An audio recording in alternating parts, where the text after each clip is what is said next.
Salut les cancers et bienvenue dans cet horoscope pour le mois de février 2022. Ça va être un mois quand même assez différent de ce qu'on a vécu en janvier, donc un mois qui a été beaucoup plus dans la réflexion. Ici, en février, il y a beaucoup de choses qui vont se débloquer.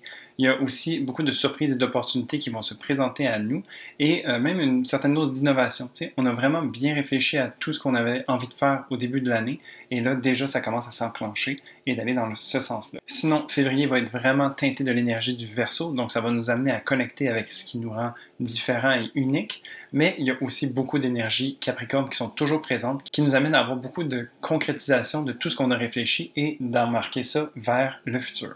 Pour vous, principalement, ça va se jouer dans la maison 8 et 7, donc vraiment une maison de transformation avec la maison 8 et pour ce qui est du Capricorne en maison 7, encore un certain travail à terminer au niveau des relations. Mon nom c'est Gabriel, je suis astrologue et ensemble je propose qu'on regarde un petit peu comment le mois de février va se dessiner spécialement pour ton ascendant. Si tu veux voir un peu quels sont les grands mouvements planétaires pour le mois en cours, je t'invite à aller voir la vidéo sur le mois global où est-ce que je vais traiter un petit peu plus de ce sujet-là. Ici, ça va être vraiment les transits et comment ça vient se placer par rapport à ton ascendant spécialement. Alors, on commence tout de suite avec le 1er février, une nouvelle lune en Verseau. Donc, nouvelle lune, nouveau commencement, c'est vraiment ici un moment de connecter avec cette différence, dans le fond, ce qui nous rend un petit peu marginal, et de venir planter des graines et poser des intentions à ce niveau-là pour venir faire fructifier ça à travers le temps. Pour vous, ça se joue dans la maison 8, donc c'est vraiment un moment propice pour s'offrir de regarder certaines parts d'ombre qu'on a à l'intérieur de soi, de faire un plongeon peut-être un peu plus au niveau psychologique, d'aller voir un peu comment ça fonctionne tout ça. La nouvelle lune se trouve en Verseau et donc a vraiment cette saveur mentale aussi, donc c'est vraiment d'essayer de comprendre un peu qu'est-ce qui nous habite pour pouvoir se permettre justement de transmuter ces énergies-là et de pouvoir s'en alléger. C'est une nouvelle lune qui va être quand même assez surprenante et peut-être même provocante parce qu'il y a beaucoup d'énergie qui va venir de la part de Uranus, mais il y a aussi certaines planètes qui vont faire des contacts avec Jupiter et donc il risque d'avoir beaucoup d'énergie dans l'air à ce moment-là. Ensuite, du 1er au 4 février, on a Vénus en Capricorne qui fait un trigone à Uranus en Taureau. Donc ici, un moment d'excitation, d'innovation qui va venir vous aider à stimuler en fait toutes les réflexions qui ont eu lieu pendant le mois de janvier. Alors ici, vraiment, c'est ce déblocage qu'on parlait au mois de février et donc ça commence dès le début avec ce placement-là. Vénus en Capricorne nous amène à s'engager sur ce qui est important pour nous et d'aller dans ce droit chemin-là de façon concrète. Et puis, Uranus vient nous aider à s'assurer en fait que toutes nos valeurs sont communes et qu'on peut être en cohérence avec soi-même. Donc, on est bien aligné. C'est vraiment ce travail-là qui va s'opérer. Pour vous, ça se passe entre la maison 7 et la maison 11, donc un travail au niveau des relations vraiment qui s'est passé au courant de janvier avec Vénus rétrograde en Capricorne, mais qui continue et qui va se concrétiser en fait au courant des prochains jours. Et l'énergie de Uranus va venir de la part de la maison 11, donc qui va vous amener à être aligné avec vos aspirations et vos rêves. Donc vraiment de penser plus large et de pouvoir penser plus loin aussi. Puis, la maison 11 va vous permettre aussi de connecter vraiment ces deux maisons sociales et donc de vous entourer de gens qui pensent comme vous et qui sont alignés sur ce qui est important pour vous, va vraiment vous aider à faciliter ce transit-là. Ensuite, le 3 février, on a Mercure qui redevient direct dans le signe du Capricorne. Alors, on se rappelle que la rétrogradation de Mercure, c'est commencé en Verseau et qu'elle a reculé jusque dans le Capricorne. Donc ici, c'était vraiment une réflexion, on revisitait les choses du passé un petit peu à un niveau mental. On se permettait de réfléchir, de voir de différents angles de vue pour se permettre de bien intégrer et savoir où est-ce qu'on a envie de s'en aller pour la suite des choses. Mercure en Capricorne va donc repartir d'un pied solide qui va faire en sorte que toute cette réflexion va pouvoir prendre place dans le monde matériel et tangible. Et on va pouvoir s'offrir le sérieux et la discipline nécessaires pour pouvoir mettre ça en œuvre. Pour vous, ça se passe au niveau de la maison 7 et donc de vos relations proches. La maison 7, c'est vraiment les relations intimes au niveau amical, relationnel, professionnel ou amoureux. Donc vraiment, c'est de cet ordre d'idées-là que ça peut se passer. Aussi, ça peut être intéressant de voir quand les choses se passent dans la maison 7, comment est-ce que peut-être une personne proche de nous peut avoir des choses qui se passent dans sa vie et que de surcroît, ça vient avoir un impact sur nous et donc ça peut se manifester comme ça également. Ensuite, du 3 au 5 février, on a le Soleil en Verseau qui fait sa conjonction avec Saturne en Verseau. Ici, donc, une belle opportunité de construire quelque chose de nouveau qui nous ressemble et qui connecte avec qu'est-ce qu'on a envie. Vraiment ici, le soleil en Verseau se permet de rayonner. C'est pas le soleil le plus flamboyant comme un soleil en Lion, par exemple. Ici, le soleil en Verseau est en exil, mais se voit travailler d'une manière différente. Donc, moi, j'aime à croire que le soleil en Verseau vient travailler par osmose, où est-ce qu'en se permettant sa différence et son unicité, on peut avoir un impact sur les autres et leur donner la permission, en fait, de rayonner qu'est-ce que eux est important et vrai pour eux. Et donc, à travers cette espèce d'osmose, il y a une sorte d'élévation collective qui peut se passer. C'est un petit peu comme ça que je vois le soleil en Verseau. Donc, pour vous, le Verseau, ça se passe en maison 8, et donc, c'est de connecter vraiment avec qu'est-ce qui est important pour vous et qui est assez personnel. Tu sais, la maison 8 travaille beaucoup sur la psychologie, les parts d'ombre, des fois les choses qu'on a besoin de transformer, qu'on a besoin de faire un certain travail dans l'ombre, peut nous amener à avoir des transformations qui nous allègent d'une certaine façon, mais non pas sans confrontation. Donc ici, c'est un petit peu à ce niveau-là que ça va travailler. Saturne peut être une planète qui construit, oui, qui nous permet d'avoir une base solide et logique pour la suite des choses, mais Saturne peut aussi représenter un poids ou des bâtons dans les roues d'une certaine façon, que ça vienne de l'extérieur ou de nous-mêmes. Et donc maintenant qu'on s'offre un plongeon quand même assez profond à l'intérieur de sa psyché, peut-être qu'on peut connecter avec certaines parts de nous qui n'ont pas nécessairement envie d'aller dans le même sens que qu'est-ce que consciemment ou en surface on a envie d'aller. Et donc, ça serait vraiment de s'offrir un beau travail pour rayonner un peu toutes ces parts et reconnecter, de retrouver un peu cette union qui nous habite et ressouder les parts de soi-même dans un but commun. Et donc, ce travail peut nous permettre, oui, non pas sans effort, mais d'aller un peu plus vers une sorte d'unification à l'intérieur de soi qui peut, après ça, venir être rayonné à différentes personnes autour de soi.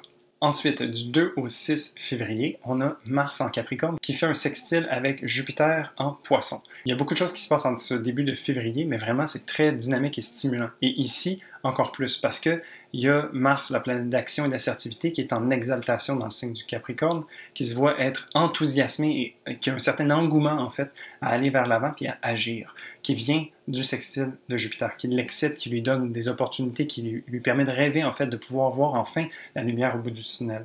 On se rappelle que Mars était en Sagittaire le mois précédent et qu'il y avait une certaine difficulté d'avancer parce qu'il y avait le carré avec Neptune, donc on était potentiellement un peu perdu. Là, les choses commencent à cliquer, à faire du sens. On a réfléchi à beaucoup de choses. Là, on est en mode action. Et ici, le Mars en Capricorne peut se permettre d'agir concrètement pour ce qui est important pour soi. Ici, ça se passe entre la maison 7 et la maison 9. Donc, encore une fois, au niveau des relations, est-ce qu'il y a quelque chose qui se développe peut-être à ce niveau-là? Est-ce que vous avez des alliés? Est-ce que vous avez quelqu'un qui vous aide à agir, qui vous pousse à agir? Et Jupiter en maison 9 vient travailler au niveau de la connaissance et des idées plus larges, donc un peu la philosophie de vie. Donc peut-être que vous êtes en train de revoir en fait comment est-ce qu'à travers un partenariat, vous pourriez peut-être élargir votre horizon, peut-être que d'élargir vos horizons permet de changer quelque chose au niveau de vos relations plus personnelles. Et donc il y a ce travail-là ici qui vient se faire de pair avec une personne. Ensuite, le 16 février, on a une pleine lune en Lion. Donc, pleine lune, moment de culmination, où est-ce que c'est un bon moment pour manifester qu'est-ce qu'on a envie. Et comment est-ce qu'on manifeste? C'est en faisant de la place. Donc, les pleines lunes, c'est un bon moment pour couper avec les choses qui n'ont plus raison d'être, pour faire de l'espace et permettre à quelque chose qu'on a envie de voir se manifester chez nous, de venir à nous. T'sais. Donc, ici, cette connexion avec l'énergie du Lion vient se passer dans votre maison 2, et donc ça vous permet de reconnecter avec votre pouvoir personnel, avec vos ressources, qu'est-ce qui vous habite, que ce soit au niveau monétaire ou au niveau des habiletés, comment est-ce que vous pouvez capitaliser sur des choses qui vous permettent de vous exprimer, d'utiliser votre créativité pour faire fructifier en fait ces choses-là et amener des nouveaux potentiels. Donc ici, ça peut être intéressant de peut-être manifester une nouvelle source de revenus, de peut-être développer des nouveaux talents et peut-être même de voir ces talents-là qu'on a peut-être l'impression qu'ils n'ont pas valeur, mais de voir en fait la valeur qui s'y trouve et de trouver des manières ingénieuses de connecter avec elle. Tant qu'on connecte au cœur et que ça nous remplit de joie de faire ces choses-là, c'est qu'on est dans le bon sens. Cette lunaison va être au carré des nœuds lunaires, donc qui viennent de transitionner entre le Scorpion et le Taureau. Ça se peut que cette nouvelle lune semble être un petit peu dans la marge, mais c'est aussi une pleine lune qui vient s'adapter en fait à ces changements. On vient juste de voir les nœuds lunaires changer de signe, et donc si cette pleine lune en Lion est un petit peu sur les côtés, en train de se dire, ben moi je connecte avec ce qui est important pour moi, puis je regarde un petit peu comment ça se dessine autour pour voir où est-ce que je me situe. T'sais. Donc une certaine adaptabilité et un certain apprivoisement qui se fait malgré qu'on est dans des énergies fixes. T'sais. Donc vraiment, focuser sur ce qui vous amène la joie et d'aller dans ce sens-là, ça serait une bonne façon de vivre ça. Ensuite, toujours le 16 février, mais ce transit va s'étaler jusqu'en mars. Donc, on a Vénus en Capricorne qui fait conjonction avec Mars en Capricorne.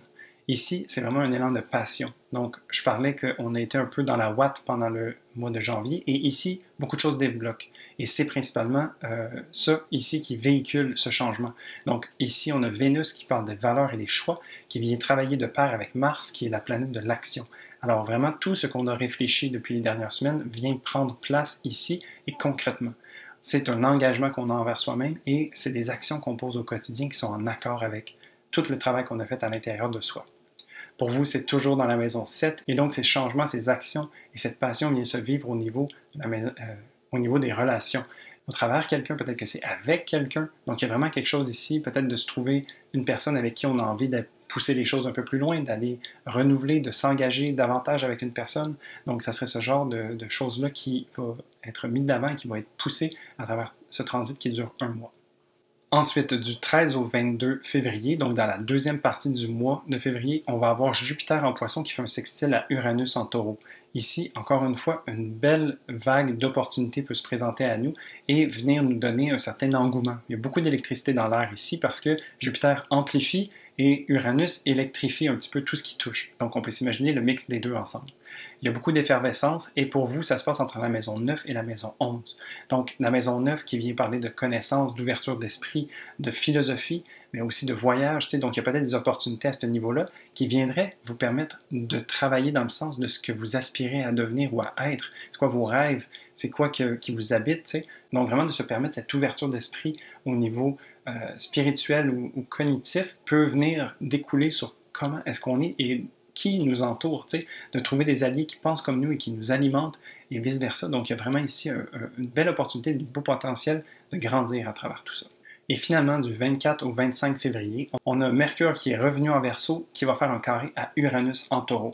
Donc ici, je parlais d'ouverture d'esprit précédemment, c'est d'autant plus vrai ici. Ici, c'est comme un déclic, en fait. Où est-ce que Uranus vient donner un éclair de génie, si on peut dire, à Mercure. Mais il y a aussi peut-être certains conflits.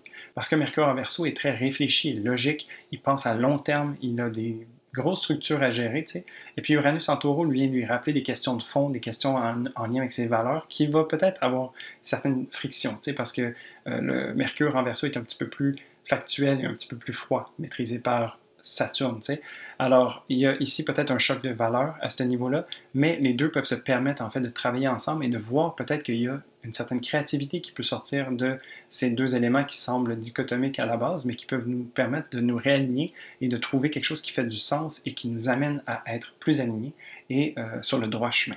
Pour vous, ça se passe entre la maison 8 et la maison 11, et donc à un niveau mental, ces prises de conscience qui vont se faire ressentir au niveau du travail intérieur et personnel que vous vous permettez, va pouvoir commencer à découler en fait et à s'aligner sur potentiellement ce que vous aspirez. C'est peut-être qu'il y a des personnes justement qui vont vous reconnaître à travers le travail que vous faites, que ça va inspirer, peut-être que vous allez être inspiré par d'autres personnes, et donc vraiment c'est comme une espèce d'aller dans ce sens-là qui va vraiment être épanouissant, peut-être confrontant ou dérangeant, mais qui, somme toute, a quand même un bon potentiel de créativité et de nouveauté, en fait.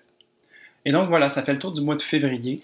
Pour vous, un mois beaucoup plus dynamique que les dernières semaines qu'on a vécues, mais justement, c'est ce travail qu'on s'est permis qui vient faire en sorte qu'on est capable d'avancer et de mettre les choses en place pour la suite des choses. Sur ce, je te souhaite un très beau mois de février et je te dis à la prochaine pour un prochain horoscope. Salut!